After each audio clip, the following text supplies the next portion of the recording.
สบายทุกคนมื้อนี้อาจารย์จะมาตอบหนึ่งนาทีแล้วถามบาเนาะอาจารย์เห็นคลิปที่เขาลงเกี่ยวแก่กับนอนละเมอไปแต่บอเนาะ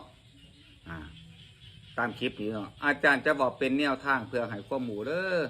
อันนี้อาจารย์จะย้ำว่าความเสื่อของบุคคลเนาะท่านใดผู้ใดที่เกิดแบบนี้เนาะหรือเอื่นว่าอาจจะมีบุคคลที่ว่าเป็นดุเป็นด้านญาติพี่น้องบ่หรือว่าคนใกล้ชิดเฮาถ้าเป็นในกรณีแบบนี้ฟังไว้เพื่ออาจจะเป็นแนวทางเนาะหรือเอื่นว่าจะเป็นความหูให้แก่ทานเนาะ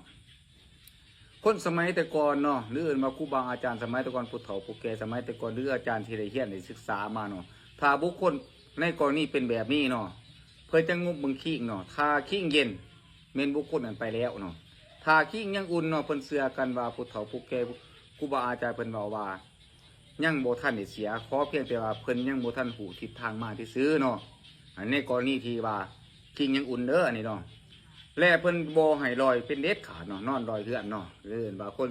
นอกจากคนที่ไปแล้วเขาจะนอนลอยเฮือนเนาะหรือเอื่นว่าขี้เย็นถ้าขี้ยังอุ่นอยู่แมนโบให้นอนลอยเฮือนเป็นเด็ดขาดและสองแมนเอื่นว่าโบให้สวยหนาเนาะโบให้อาน้ำนี่เนาะเอาน้ำใส่จอกมาเนาะโบให้จุ่มใส่พอประเภทเซตหนาเซตตาเป็นเด็ดขาดเนาะหรือเอื่นว่าสวยหนาให้เมนเซตแต่เต็มต้นโตเล่าขี้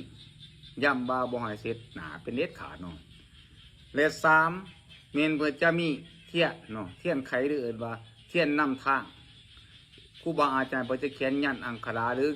สื่อของบุคคลที่เป็นเนาะเพื่อให้เป็นแสงสว่างทางเช่นว่าเนาะเป็นแสงที่นำทางหรือเอื่นว่าบุคคลนั่นที่ยังอื่นว่ายังมั่วในทีว่าควบเหมือนอยู่เนาะหรือเอื่นว่าโบหูทิศทางมาเนาะเพื่อจะใส่แสงเทียนนั่นเพื่อว่าให้ดวงวิญญาณของบุคคลนั้นหรือเอื่นว่าที่กำลังมือฟันไปให้เป็นแสงสว่างมาตามแสงนั้นให้กลับมาสู่ร่างกายคือความหมายเป็นจะสื่อประมาณนั้นและให้ญาติพี่น้องเนาะหรือเป็นพ่อเป็นแม่คนใกล้ชิดคนหักแพงหรือเอื่นว่าเป็นลูกเป็นเมียหรือว่าเป็นพ่อเป็นแม่ญาติพี่น้องก็แล้วแต่เนาะเขียนสื่อนี่เป็นตัวหนังสือกลับเนาะโมเป็นตัวหนังสือคือเอาเขียนเนาะจะเขียนเต่าคอนั่งคอยังก็แล้วแต่ว่าเขียนเป็นตัวหนังสือกลับหรือตัวหนังสือปี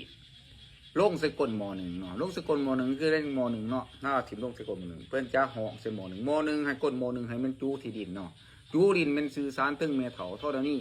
เนาะว่าจังซะเพื่อจะห่องว่าเถาคอนั่งคอมาเด้อมาเฮือนมาสะอย่างเพื่อจะห่องร่างกายพุทธผู้แก่เพื่อจะมาเก็บแบบนั้นเนาะท่านใดผู้ใดที่เป็นในกรณีนี้ร่องคืออาจารย์บาเนาะแม่นประมาณนั้นเนาะและเห็นบอกคนสมัยแต่ก่อนเพื่อจะมาหอยสมองหนึ่งเห็นบอกคนสมัยแต่ก่อนเพื่อจะมาไปหาข้วยหาง้อไปลงปลาไปดงเนาะสมัยแต่ก่อนเพิ่นยังบูทางมาเพื่อจะห่องสมองหนึ่งเป็นความสื่อสารเนาะหนึ่งสัตว์สาว่าสิ่งเสียในเกินในสายเป็นของสมุนสองคนเสียสามแมนกรณีที่ว่าคนที่ว่าติดหนีติดสินเนาะแบบหลงดื้อบ่ย่อมใส่ย่อมใจเขาจะเอื่นสื่อใส่กลมหนึ่งเพื่อความสื่อสารเนาะเป็นสู่เป็นแฟนบอยสิเพื่อจะเหตุประมาณนั้นถ้าบุคคลผู้ใดเป็นคือลังกาวคืออาจารย์บาล่องเหตุเบิ่งเนาะบางเทื่อบ่เป็นตอนนี้อนาคตเมื่อหนาบ่ในกรณีแบบนี้เนาะอันนี้คือว่าเป็นความเสื่อของบุคคลอาจารย์จะหยอกใบเป็นแนวทางอีกเทื่อนึงเด้อสำนักเนาะมาอยู่น้ำพ่อน้ำแม่ที่ลูกพ่อแม่ผู้ใด พ่อโบจะมาหาเลย